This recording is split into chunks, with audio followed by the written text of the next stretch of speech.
ज्ञानार्जन करण्या सृष्टीमध्ये, तरी देखील आपण परिपूर्ण माहिती कुठंच आपल्याला कशामध्ये काही मिळत नाही.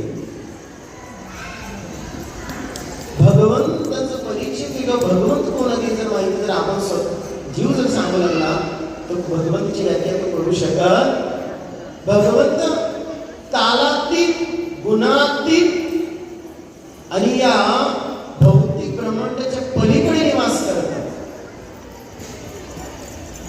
आणि जो बद्धजीव आहे तो भगवंताला दाखवू शकत नाही आणि भगवंताला माहिती आहे. म्हणून भगवंत गीतेमध्ये वारंवार म्हणतात अर्जुना, अहम सर्वस्य प्रभो, मी संपूर्ण सृष्टीचा स्वामी मी आहे.